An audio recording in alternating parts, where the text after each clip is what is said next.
Good afternoon. Stan Stahl here, SecureTheVillage.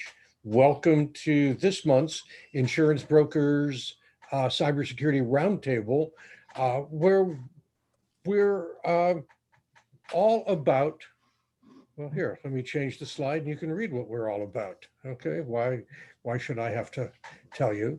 We're about providing practical real-world guidance.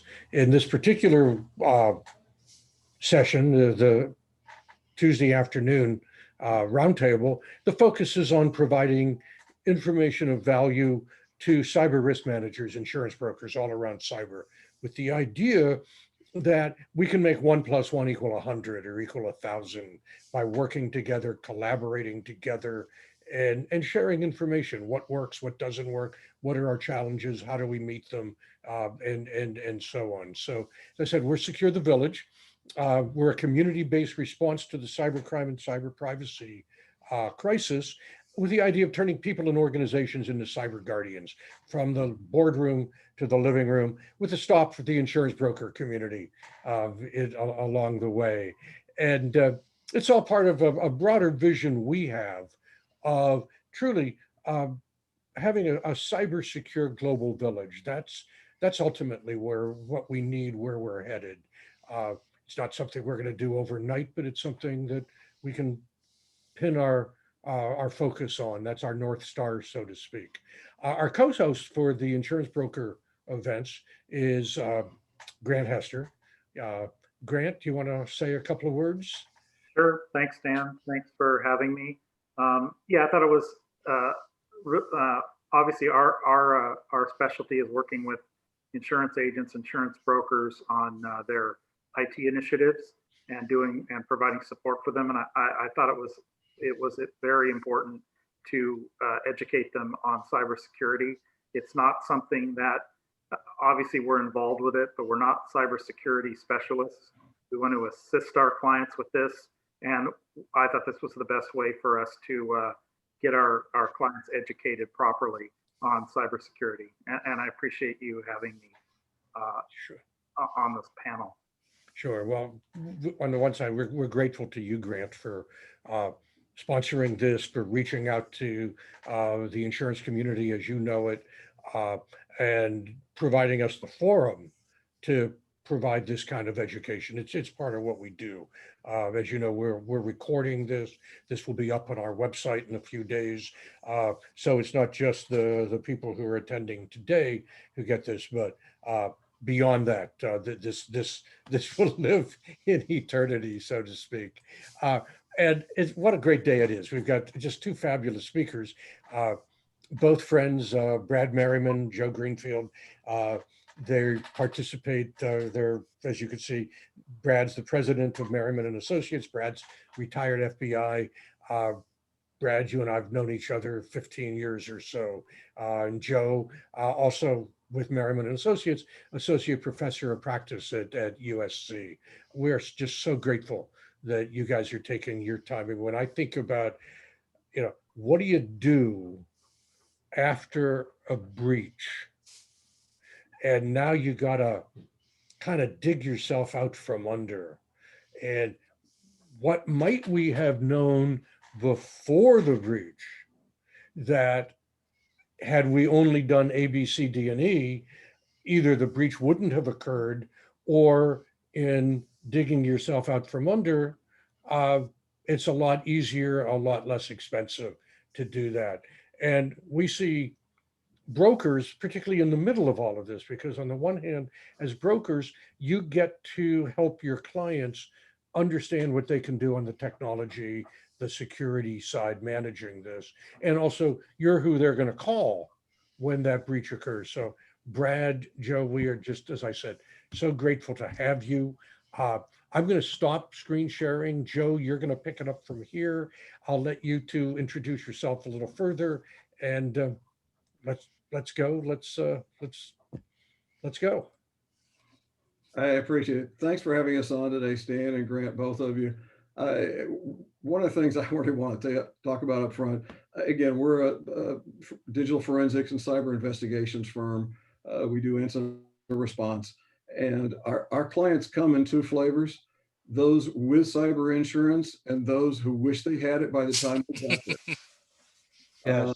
And they usually wind up buying some type of it or arranging for some level of it after we've left, because they realize how impactful, not just expensive, but I mean, it is expensive, there's no question, but it forces such an impact on a company, their daily operations. Can they even survive after a breach?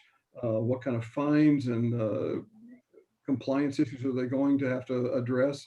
So it's a big thing. It really is. And obviously we wish that everyone had insurance, because it would make it so much easier for them, not only after an event, but usually insurance, some policies it is, will also assist with paying for preventive measures. So from our standpoint, that's what we're trying to do in our presentation today, is talk about some of the things that can be done ahead of time. One, to possible prevention, but others is early detection, which is really key. I mean, Joe's going to talk a little more about that here in a minute, but it's early detection is probably one of the most important, or actually detection at all. We've had clients call us and said that, the FBI, just gave them an interview and says, oh, by the way, someone's in your network now. And they said, oh my goodness, they didn't know it and how long it had been in here. It turns out they've been in for months. So detection is huge. Prevention obviously is the best course of any action. But the next one is early detection, so you get in there sooner rather than later, addressing things as they come. And perhaps if you can get in early enough, especially before a ransomware attack, because they come with other activities besides just the ransom and the encryption. But I'm going to leave that for the actual presentation and Joe here. I don't want to jump too far ahead. I just want to introduce my colleague, Joe Greenfield, Dr. Greenfield. Say a few words there, Joe. Sure thing. Hi, everyone. So I've been working with Brad now for 15 years and teaching at USC. So I built the undergraduate programs in cybersecurity and digital forensics at USC. We have a program of, probably a couple hundred students in there now. But with Brad, I lead most of our efforts on the incident response and network investigation, breach investigation side of things. And so this presentation is really kind of like a lessons learned from things that we've seen, especially those, like Brad said, with insurance, without insurance, and really just recommendations and kind of changing your mindset and changing the approach for when the breach does occur, because as we've seen time and time again, it's just a matter of when an organization is going to be hit with a breach and how bad it is. So this is kind of, what we can assist, telling you and your clients as involved in the insurance industry, what would it take to enable us as forensic investigators to respond faster and potentially reduce the scope of the breach by clearly identifying those affected records. Mhm. So with that, I'll begin the presentation. So I don't have to remind everyone that we're in November of a global pandemic and everybody's working from home. So while the internet is great that it allows us to continue with our productivity, there is a very clear understanding from those in the cybersecurity industry that the attack surface has exponentially increased. You don't have your castle behind your firewall that everyone's connected into on the local network. There is no local network. Everyone's connected remotely. So the cybersecurity problem, as SecureTheVillage has talked about again and again, has just exponentially become more difficult, and breaches were already commonplace, but now they're even more commonplace. So thank you to the New York Times for a great picture on that. And even when the pandemic is over, we are not really going to go back to the way things were. 3 recent articles from 3 of the biggest tech companies, Google, Apple, and Microsoft, all have plans for continued remote work. And not just a small amount of their workforce, but a large portion of their workforce. In fact, Microsoft is talking about permanent work from home for a lot of their staff and resources. So we are, it's in my opinion that we're not going to go back to this traditional office environment where everyone's connected to a local network over a network cable.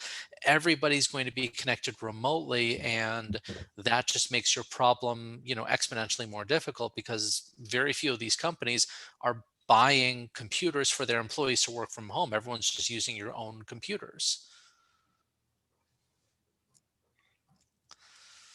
So how bad is the problem? Well, it's bad. And in fact, I couldn't find 2020 statistics. But Brad and I were just talking about this yesterday, that 2020 is going to set the new records for everything because everyone's working remotely.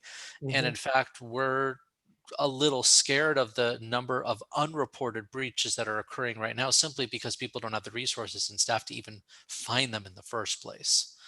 And so we're talking about almost $10 million a day in losses on average across the country due to cybercrime. And that's in 2019. 2020 is going to be higher than this. It's got to be closer to 14, 15 million in 2020. It's been Easily. Even before the pandemic, the first quarter of 2020 was already setting records beyond 2019. So you add in a force multiplier of the pandemic, and Joe's completely right. This will set a bar that's going to be extraordinarily high. Yeah. And one important thing to remember about this is these are only reported cases to the Internet Crime Complaint Center. So, just like we have, far more sick from COVID than that reported because of, undetected. How many undetected or non-reported threats do we have, breaches we have from cybersecurity? Quite a bit, even just from our own, firm's experience. Not everyone reports it to law enforcement for various reasons. Yeah, that's consistent with what we've seen also. Yeah. So, one thing that we really understand about working in a pandemic world is when you lose connectivity, you lose productivity. And so cyber attacks are becoming even more disruptive because your remote workforce can't work. So when you have crippling connectivity, like a ransomware attack against your terminal server, your remote access servers and services, you have a crippling effect on your company and organization's productivity. And so one of the other things we've seen from this is ransomware demands have absolutely skyrocketed. We saw average between 15,000 to 80,000 was on the high side in 2018, 2019. We're dealing with an active breach right now where the demand is $450,000. And it's not that large a company. And it's not, yeah. And, one of the other aspects of this is the fact that it's been easily a year and a half, I think, Brad, that we've seen a case where it was only ransomware. Every single one that we've come in to investigate, they have stolen data leading to compliance and regulatory actions needed before the ransomware attack. So the analogy I use is it's like they set fire to the front of the building to focus your attention there, but they're stealing everything out the back. Or they've already stolen everything out the back and they're just setting everything on fire as they leave. That's exactly right. I believe ransomware is the final step in their leveraging their access. They've already taken data that they will sell or leverage for their own use. And then the ransomware is another step to try to monetize it. But it's also something when they do the encryption, they're encrypting so many different things, including logs and system files. Somewhat is an anti-forensics measure as well. Right. So but we have not seen a single incident response or a single breach in 2020 that did not also include exfiltration or attempted exfiltration of data. Yeah. And one other aspect of this is the hackers are getting a lot smarter. The $450,000 ransom to this company, they tried to negotiate and saying, oh, we don't have that much money, it's a pandemic, et cetera, et cetera. The hackers responded saying, no, we have taken all of your company's balance sheets and portfolios and bank account numbers and reference. We know exactly how much money you have. We are not negotiating. So And that's not a good sign. it's really not a good sign. And, but that's something to also keep aware of is they're not just taking data, they're leveraging it to extract as much from the organization as possible.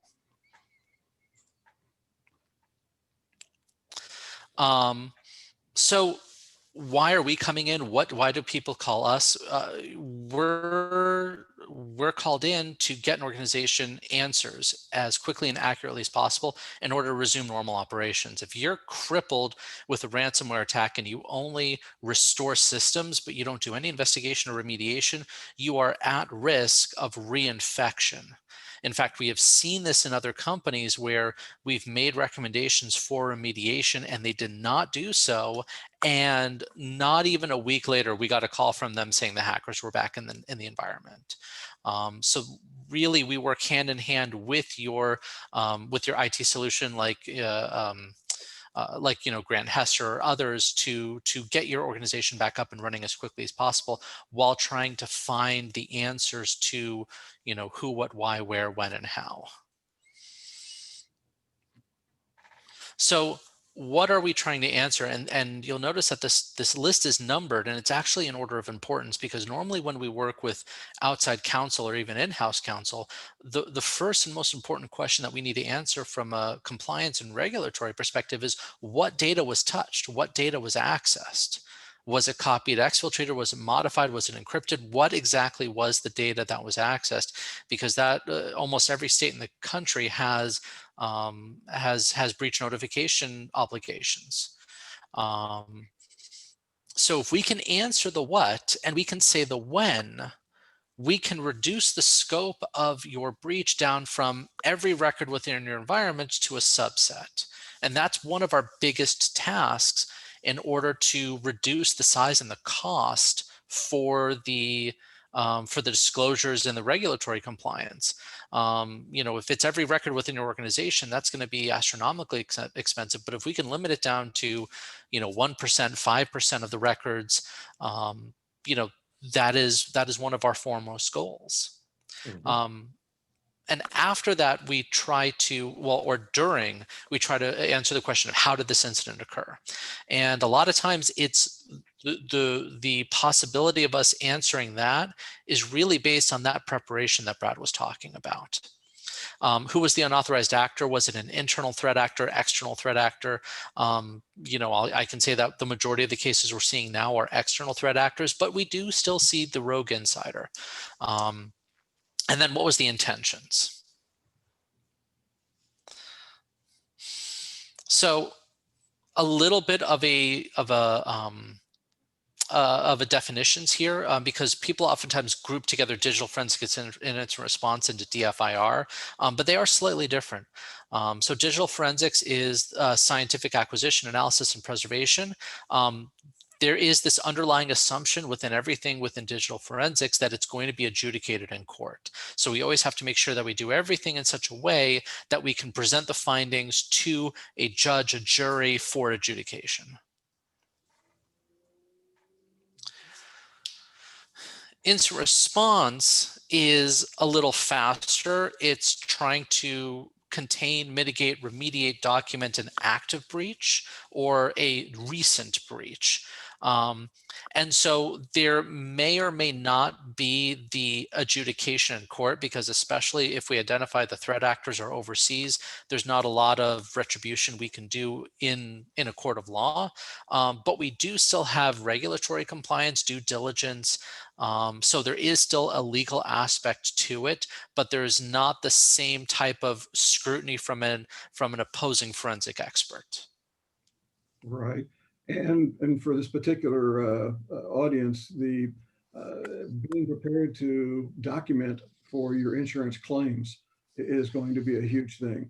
If you can't prove, what's been affected, that you've even been affected, you've got to at least prove that you've been breached, and that it was an external party. It's not some kind of internal fraud. So there's a variety of things where having the information at their fingertips after an incident like this allows them to answer questions, but also allows them to answer their clients, their vendors, sometimes even their own employees. as to what has occurred in their network. Yeah.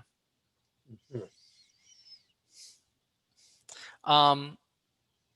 So really from an insurance perspective, they're the same underlying digital data, whether it's a forensics case or an incident response case, or whether they're plaintiff or defendant, it's still the same underlying data that needs to be available to do the analysis. And it's not, unfortunately, it's not always set up properly.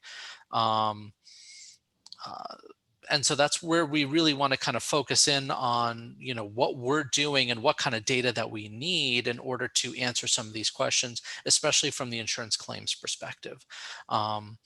And most forensic investigators from an incident response follow a variation of the Nist IR lifecycle. And it's generally 4 steps. There's the preparation, detection, analysis, containment, eradication, recovery, and post-incident. And so really this presentation is all about the first stage, which is preparation. Without adequate preparation for a breach, a lot of the questions that we want to answer are simply not going to be there. As a matter of fact, if there's inadequate presentation, all 3 of the other items may not be possible. You may not be able to detect what has happened. Yeah. Well, if I could jump in, and Joe, and promote a webinar that you and I did of really going down into the trenches and looking at, okay, here's stuff that you IT vendors, you absolutely positively need to make sure your information you're collecting, so that should there be a breach, we'll have it. So yeah, I recommend to everybody, if you don't know that webinar, it's available on the Secure the Village information security resource kit. Mm-hmm. Absolutely. And really, from a cost perspective, you might think that preparation costs a lot. It doesn't, it pales in comparison to detection and containment, really. And then the post-incident activity really feeds back into the preparation. It is a circular life cycle. It's not it's not linear. Yeah.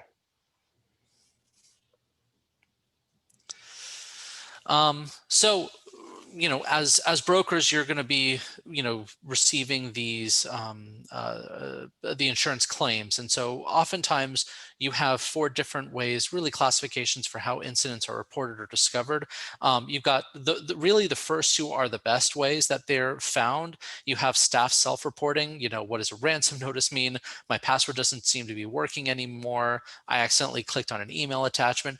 You might think that this is too late, but this is actually very early stage. Well, not the ransom notice, but suddenly somebody's user password doesn't work. That's that's an early detection mechanism, and it shouldn't just be ignored. It should be acted upon.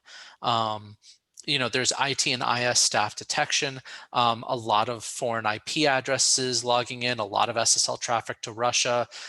We only have 1 domain admin account. Where do these 5 other ones come from? These are all early detection. What you really don't want is, you don't want when you're an external customer reports it. We had one tax preparation firm where they had about 50 different customers whose social security numbers have been compromised, and they, alerted them, and they found that they were the common nexus, which is never a good thing. Or even worse, when you got that, phone call from the FBI, like Brad talked about, of, hey, all of your data's on the dark web. You might want to go take care of that. What might be even worse is, seeing Brian Krebs, profile your company as they don't know what they're doing, and here they're on the front page of his blog. That's never a good day.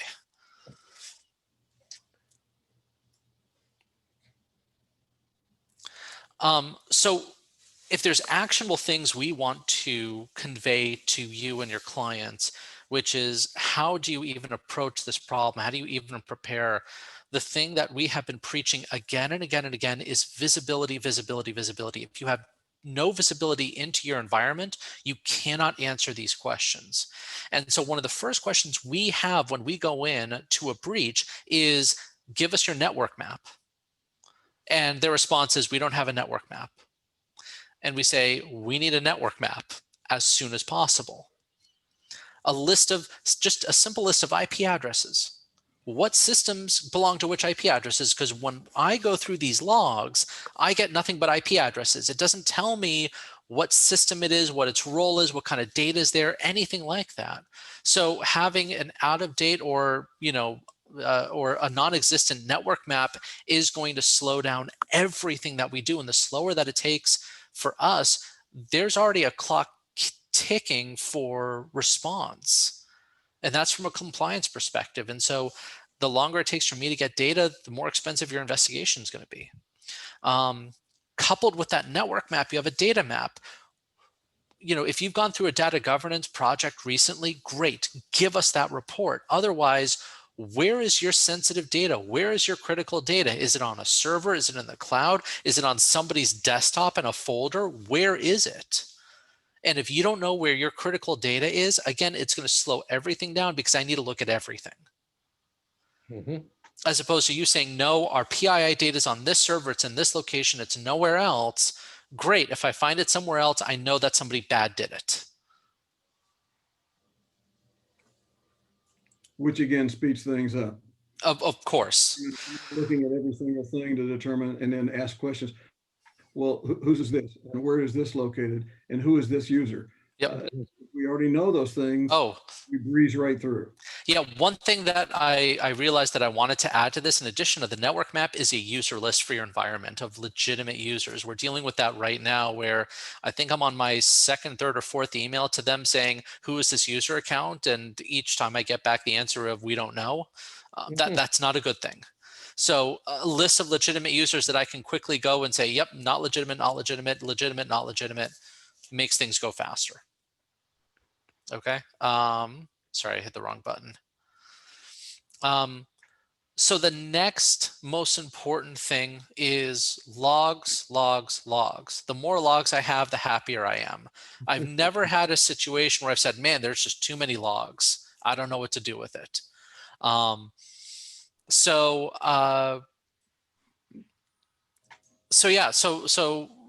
the more visibility I have, the better. We're dealing with one right now where their logs go back days or weeks, and I already know that the breach happened months ago. That And it does. I mean, having just using, it's like everything else. When you deploy a device or a software program, or you're doing the configurations for a server, there's all sorts of default settings. Those are never, absolutely never adequate. So it's a matter of setting those things to protect you and basically serve as a bit of insurance as well. That at some point someone's going to need to see these. When we talk about log retention policy, that means how long are you going to keep them, and not just the 24 hours that may be default off of your service, but having them for, we have a rule of thumb. It should be at least 6 months. 90 days is an absolute minimum. I don't even like to even say that term because I like 6 months or 1 year. We have actually had incidents where we can show that they were actually in longer than a year before they started or before they were detected, actually. So they have run amok and stolen pretty much every single piece of information to the point of it was millions of customers. Yep. So there's a Stan, do you want me to do Q&A now and address some of the questions that are coming in, or do you want me to wait until the end of the presentation? Let's see, go ahead and address them now. Okay, so there's a question here saying that more cyber insurance providers are promoting EDR security solutions. Are there benefits to it? Is it feasible for most businesses? EDR solutions are great, like Carbon Black or Falcon Response or any of those. It makes it much faster for us to get some of this data, like the logs and system level analysis. Otherwise, we have to go in and manually collect it, which again is fine. We have ways of doing that. The problem with EDR solutions is if you're a small to medium-sized business, it may be cost prohibitive. Carbon Black is a fantastic tool. It is also very expensive. And so if you're a small business, may or may not be feasible. Configuring it, getting it set up, getting it connected into your SOC. I mean, if you've got a security operations center or a SOC and you can roll out EDR, great. but we haven't seen a lot of those that have fully operating SOCs, or even if you have a managed security provider, it needs to work with whatever back-end solutions they have. So again, EDR is great. We've worked with companies that have had EDR solutions. We've gotten the reports out of them. We've interfaced with it, and it makes things go faster, certainly, but there is certainly a cost attributed to it. So in addition to the logs, all of your user policies too, knowing if there's certain systems that are shared, if there's multi-factor authentication, are all types of logs, logins recorded in your logging policy, just like Brad had talked about. It's important in some of those policies to make sure that that we are able to understand from those policies what is a legitimate activity within a network, what's allowed. So if we see something that is anomalous to what the policy says, is it a matter of a rogue employee, or is it an external threat actor? Yep. So next, how did the incident occur and who was the unauthorized individual? Again, the logs that are available during that time period become critical, whether they're perimeter level logs, system level logs, or combination. If you've got a SIM or something like that, that's collecting all the logs like a syslog server, great. We can go in there, we can collect them, and it's a one further step for hackers to try to wipe out those logs. Now, typically, if we have the right type of visibility, we can see the originating IP address. But if it's to an unfriendly country, spoofed, or comes from Tor, further attribution may or may not be possible. Again, we've dealt with that on a number of times when the hackers came in through a Tor exit node. No way for us to attribute it going back from there, but we can see behavior and patterns when they're in the network that gives us an indication from where they might be originating based on threat intelligence. And then what were the intentions? Again, this is kind of a combination of everything and just our experience on working on breach after breach. It's this, open source intelligence that we have collected that gives us an idea of the TTPs that hackers are using. And again, there's a lot of open threat intelligence sharing platforms out there that'll also assist in things like this. And it is when we have the logs available to us where we can track exactly where they went within a network and the types of things that they touched, it begins to signal what their intentions were. Is it financial data? Is it personally identifiable identification of persons such as employee records, just everything? Is it healthcare information? So it depends on what we're seeing them put together as a compressed file for exfiltration from the network. The contents of those compressed files usually tells us what they were after, so we have a better idea of knowing their intentions. Okay. What are some of the things you're finding as to what they're after? All of the above. Okay. Some have been so broad as that it was like a wholesale collection. Others were very pinpointed. Some of them just wanted tax information. Some of them wanted healthcare information. So it's a true variety, but some of them have been massive. They just wanted like the Hoover thing. They swept it all up and took it out. Right. Yep.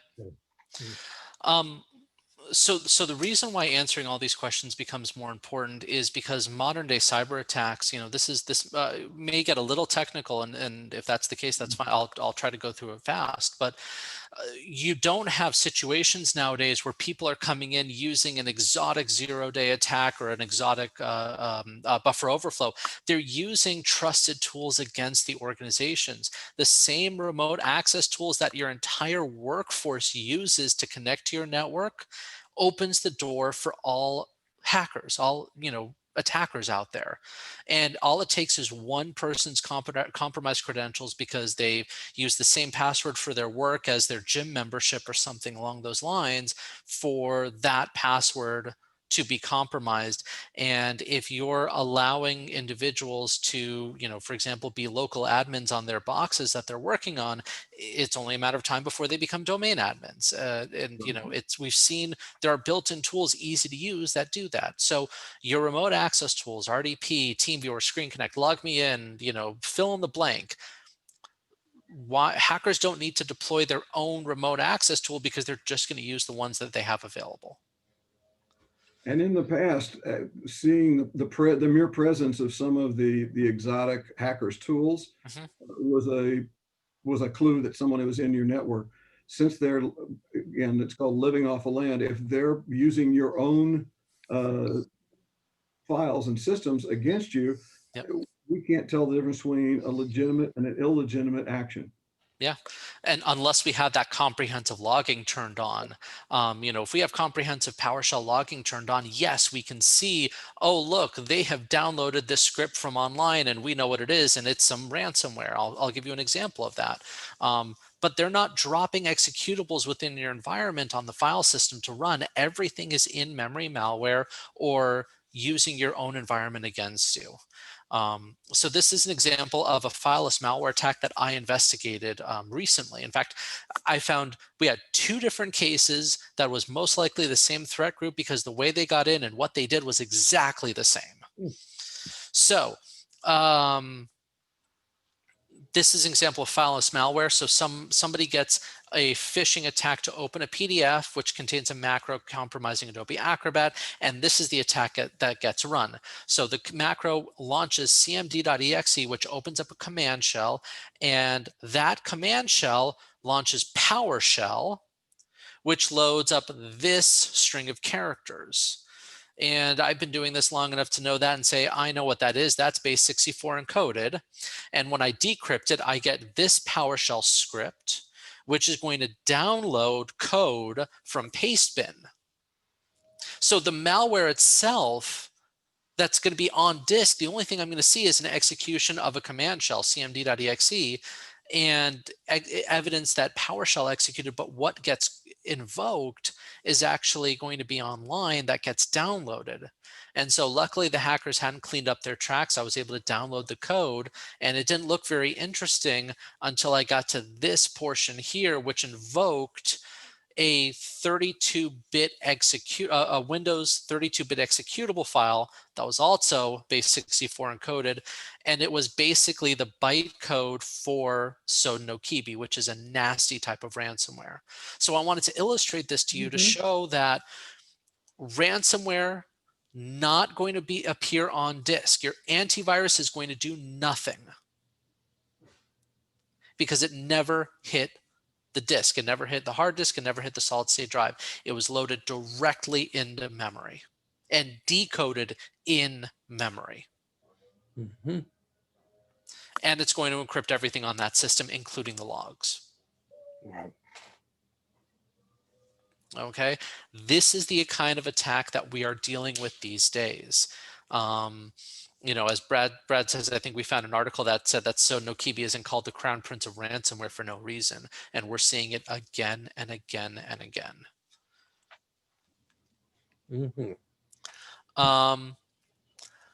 So we've got another live question. I'll answer live. How will a business know if a ransomware attack ends up exfiltrating their data? You're going to have to call us. Yeah. You're probably not going to know. There's a number of mechanisms for them to spirit information outside your network without you knowing about it, or display it as something normal within your network. So it will require a concentrated forensic examination to determine that. If you're lucky enough and you have great logs and you have someone on your staff that is a great log reader and has the time to actually look at them, then they may be able to come up with some information and tell them that, by the way, here's a 400 megabyte file that went out in the middle of the night, and we don't see that name of a file anywhere in legitimate resources in the system. So, but again, unless somebody's really looking and knows what they're looking for, you're not going to know that ahead of time. Yeah, what we do instead is we take, very, like Brad said, a very fine-tooth approach to, dating the ransomware, going back, trying to profile all activity surrounding it to really kind of get some of those answers. Mhm. Really, from the moment of encryption, we're going to be looking at the 60 to 90 days prior to that. At What least. was taking in that period? At least, yes. But I mean, at least 60 days, we'll get a sense of things that are going on. We see sometimes during that 60 or 90 days that it's just their attempts to try to gain higher administrative rights and Mhm. uh, and then once they have those, they're attacking whatever systems and whatever information is available at that level. Yeah. So as individuals that are involved with lots of different clients, and really, one of our friends, Jason Lito, once told me, Joe, remember ego stands for everyone gets owned, so it's only a matter of time. So as insurance brokers that are dealing with a lot of different types of clients, what are things that there are things that we recommend that you preach to your clients. This is the gospel that we're trying to spread through Secure the Village, which is preparation is key. It is, if you don't have a DFIR plan in place, if you don't have an incident response plan in place, when a breach is first detected, whether it's ransomware, whether it's a rogue account that's seen from a regular audit, or a webmaster going through the web page for the e-commerce section saying, I did not put in that line of code, I don't know what it does. You don't know who to call when something goes wrong, and there's no clear chain of command and delegation of tasks. We have had situations where we've seen the initial incursion into a network, and we've been able to stop it before the ransomware got launched. And we knew that that was the end game. So having that preparation is absolutely key. If there's nothing else that your clients do, it's get an up-to-date network map and data maps. Know where your critical data is, know who has access to it, how does it get accessed, and it could even be something as simple as what time of day does it normally get accessed, because sometimes your trigger might be the fact that your sensitive data is being touched at 1 in the morning when nobody should be touching it. And default logs are almost always insufficient. Hard drives are cheap. You can buy another hard drive, stick it in the server, and expand the size of the logs to dump out there. That should not take that long. Even having aggregating logs from all your different systems and servers into a single log server, into a Yeah. single format. Something like that will, where those are available, we get to go to work almost immediately. I Yep. mean, literally within 30 minutes, we're already in the analysis phase. So spending a little bit of time and a little bit of money in preparation will save everything down the road when an incident actually occurs. To the point of uh, we see the I guess the other shoe falling here is not only the preparation, it's the preparation to tell you what not to do as well. Mhm. And that is to attempt remediation, the very line of something, which will basically delete all information available to us, or that was previously available to us, to be able to make some determinations about what's occurred. If they wipe systems, put them back online, uh, it's great for remediation. It's terrible for incident response and terrible for the company because you no longer have insight into what's occurred, what And you may have. and depending on who your attorneys are and what the regulations are, you may have to default to notify all, depending on your jurisdiction and the regulations. If we can't answer who was accessed because remediation already wiped out those logs.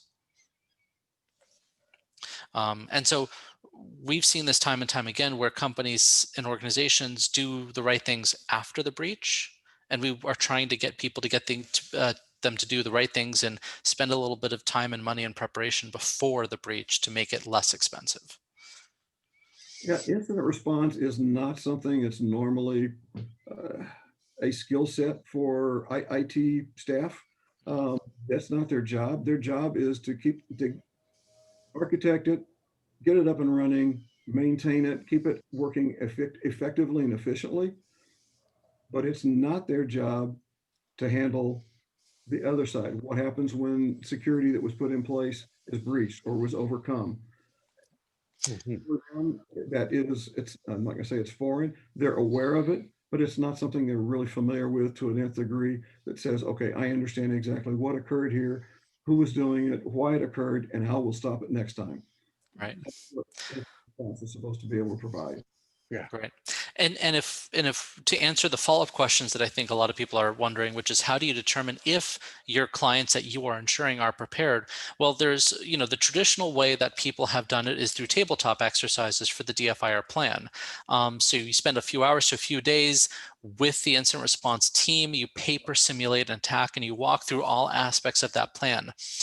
That's great to ensure that you know how to respond, but it doesn't answer one of the biggest questions to see, do you have enough visibility into your network to appropriately answer some of those key compliance questions? And that was something that we saw again and again, even when we did tabletop exercises with clients, because that's not the focus of it. The focus is to test the plan, not necessarily how to respond to a breach. And that's where a new type of exercise has emerged in the last few years, and something we do as well, which is called threat hunting. What threat hunting is it's a mini engagement for incident response. And what we're doing is we're looking for those TTPs, those tactics and procedures used by hackers to laterally move within a network and gain access. So we're looking at your logs, we're looking at systems, we're doing triage, we're doing investigation to see if there's any threats that are within your environment that are undetected. And what it does is it does two things. It sees if there's somebody that is there that hasn't finished their attack. What we've seen is the dwell time, the time between initial breach and the final, shoe drop, whether it's ransomware or data theft, is anywhere from 45 days to years. And so if we get the timing right and we go in for a threat hunting engagement, we see them moving within your network, but they haven't, dropped the ransomware bomb on you, then we can maybe see if we can prevent that attack from happening in the first place. But more importantly, we're looking at your logs to see, is it set up properly? Do we have enough visibility? Can you give us, your network map, your data map? Do you have all these things in place for when the real game happens? This is kind of like your team practice, your walkthrough, your dress rehearsal before the big performance. And just to add one more thing, I would jump back on the plans a little bit. If you're trying to determine whether a client is compliant or actually has a plan, ask them for the plan itself. If Yeah. the plan is a sample one off the internet and has the name of the company across the top, but they still have placed the name of CEO here and things like that, then no, they don't have a plan. But even if they do have the names and contact information for all the people that are supposed to be notified, having a plan and actually being able to answer with that plan. In other words, it says you're supposed to have 90 days of logs or you have 6 months of logs. But then you go and look, is well, there's still only 2 days of logs. Then, yeah, there was a plan, but what it wasn't, their systems weren't compliant with their plan. Right. And that's one of the things that needs to be looked at as well. Yeah, and going back to the EDR question that was asked in the beginning, EDR goes in concert with these two things because, we recommend that everybody have and test and do a tabletop exercise with your DFIR plan, again, to make sure that we know what what the routine is going to be when the IR plan is activated. And then you do threat hunting either on a regular basis or, once a year, once a quarter, however often you want to. And they're having EDR, instead of us having to go in and collect everything, we just plug into the EDR solution and dump everything out to us for us to be able to hunt. So yes, it can make things go more smoothly, but you certainly don't have to have something like EDR in order to do threat hunting effectively.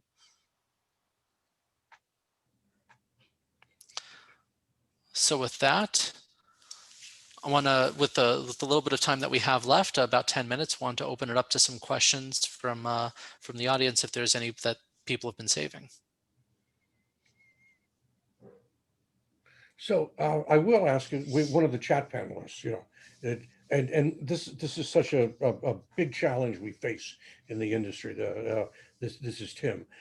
Mhm. How do we talk about this stuff without going over people's heads or getting their eyes to glaze over? I mean, at one level, we have to.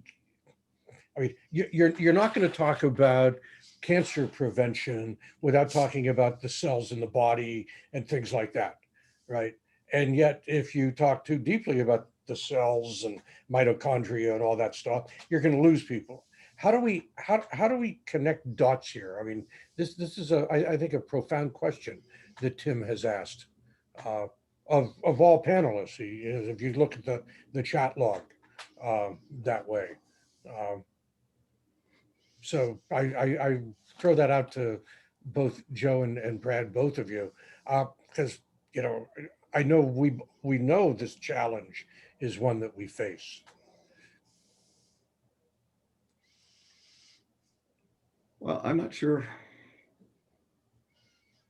I mean, it's going, breaches, ransomware, they're not going away. They're becoming more and more frequent and more expensive. Um, Responding to them and being prepared for them are obviously they're key to being able to survive one of these, or to do so in a manner that does not, cripple you for the next few quarters, the next year, financially. But just spending some time with the executives and with the IT staff and with outside consultants, talking about what's appropriate for your company. Mhm. What are your assets? What types of things are vulnerable? What are you trying to protect? It's like everything. Stan, you and I have talked about it many times. It's not about protecting everything. It's about protecting everything that's important. Mhm. Reserve your dollars and your efforts to making sure those things that need to be protected are protected, or that they're held in a location that is better protected. So having customization is really everything. I don't want to just put a blanket out here and saying, okay, this is the answer to everything, because it's not. Every company is different. They have different assets. They have different network solutions. They have different protections already in place. They have different amounts of money available to protect those things. Mhm. Yeah. Getting the most they can from what they have available, or they can afford, really seems to be the approach of trying to address the entire issue. Yeah, Joe, you want to add to that? Brad basically said what I was going to talk about, which is, um, changing the approach with cybersecurity to, instead of trying to protect everything, protect what's important, protect what is sensitive, and even more so than protect, just get visibility, see what is happening with your Mhm. data, see who is accessing it, see who, when they're accessing it, because that type of pattern behavior you can profile and baseline, so that way when you have something that is so far outside of that, you can act. Yeah, yeah. I mean, I look at the question or the underlying statement in the chat. I thought you were going to describe how to have our clients prepare for the attacks. And again, and I acknowledge I'm in the middle of all of this, so it's not, it's not over my head. But what I heard you say was, by God, have good documentation. Okay, that's Yeah. vital for preparing for attacks. I heard you say, make sure you're doing logging. And you gave lots of examples of the kinds of logging to do. I mean, one of our questions, what's an optimal logging strategy? Right. More is better than less, I would Well, think. add into that just real quickly is, it's not a matter of only holding the logs for an appropriate period of time. It's also what's in the logs. Yeah. The term of art actually in system logs, and it's called the verbose mode, basically meaning that it is the most detailed, that it answers more questions. Having the audit log on is one thing, but there are probably 50 options about things that it will track, turning them on, or at least the ones that are most appropriate. So it's the more information you have about people's movements within an organization, within the network, the things they touch, and times and dates that are associated with all that, the better off you will be. Because then we have taken, as Joe mentioned time and time again here, narrowing the scope of affected persons, those people or that data which has been touched or exfiltrated. From a compliance standpoint, we have taken it to where in one particular manufacturing organization with millions of customers around the world, it came from several million persons, part of the affected persons, down to 1,200. And that was an extraordinary amount. We basically paid for the entire thing by just that one outcome for that company.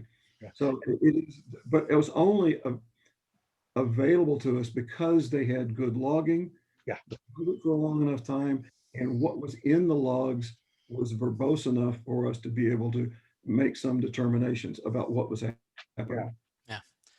You know, to address directly to one of the questions about optimal logging strategy, I would say at the very least, whatever mechanism your workforce connects to your environment, you need to have maximal visibility of that, because it is only a matter of time before there is an attempted or successful breach of that avenue of attack. So whether it's, you know, log me in, remote desktop, whatever flavor of remote access you use, make sure that you know you have every amount of visibility on that turned on, and make sure that you have those logs going back at least 6 months, just like Brad talked about. And go ahead. Can I just, a couple of the other questions are online right now. Give those a moment. Yeah. Let's tackle those. Actually, Brad, can I jump to the backup environment one? Yeah, I thought you would. Go ahead. So, we've seen backup environments ranging from the great to the questionable. You know, we've seen people where we ask them what their backup environment is like. It's like, oh yeah, we back up everything to these LTO tapes, and we said, when have you tested those tapes? And they gave us a blank stare. So your backup environment is only great if you've tested it and you know it works. We are dealing with, you know, we've also had environments where your backups were live connected to a ransomware breach, and lo and behold, the ransomware hit the backup server and all of your backups were encrypted too. So offline backups, rotating those backups is critical to especially a ransomware breach, so that you don't have to pay the $450,000 ransom. You only have to pay the $200,000 extortion. Well, there you go. Or maybe if you've prepared it well enough, then you've prevented it. But one of the other ones before this, in terms of effective InfoSec risk sharing, do you find that companies could be more strategic about determining what kinds and what levels of cyber insurance they should be buying? The answer is yes. I think that there's a great deal of sharing, but I also think it's a matter of having good brokers like we have online here with us that understand their clients' needs, and they understand what's available from various providers. So matching those up really becomes, in my mind, one of the key factors in making sure that the client is well protected, or at least protected to a point that they can afford. You know, one of the things we've also done is with clients who we've run through tabletop exercises, we'll run through a couple of scenarios, and then they'll go and talk directly to their insurance brokers about these types of attacks and whether they're covered. So I think having those real world example cases that we've seen turn into tabletop exercises, and then you ask your brokers directly, what's the coverage in this type of attack in this type of instance, I think becomes really key. As a matter of fact, it's been one of the things I've seen that I've really enjoyed and I thought was a great move, is that one of the firms actually had cyber insurance, and they had their representative in on the tabletop exercise. they understood exactly much more about what was at risk, and what preparedness was done. They were Mhm. tailor their policy to exactly what they needed from that tabletop exercise. That's a great idea I to think that bring in worked the insurance brokers. Yeah, well. Yes. yeah, yeah. One final question, and then we'll have to kind of wrap it up. But many of the insurance claims we see are breaches accessed through open ports. Is this something you see commonly, or is that? Uh, One of the I don't know about through open ports, but yeah. it is through open remote connections. We're living in a remotely connected world. Everyone's connecting and working from home. Um, and so it's existing credentials that are compromised to the network that are leveraged as the initial entry point, and then you have lateral movement and escalation of privileges from there. Mhm. So yes, it's open ports because that port has to be open for a remote connection. You don't have the exotic, sled bulldozer approach where you brute force and port scan the entire firewall to find a port that somebody left open and get in that way. I mean, you still see those, but they're not nearly as common.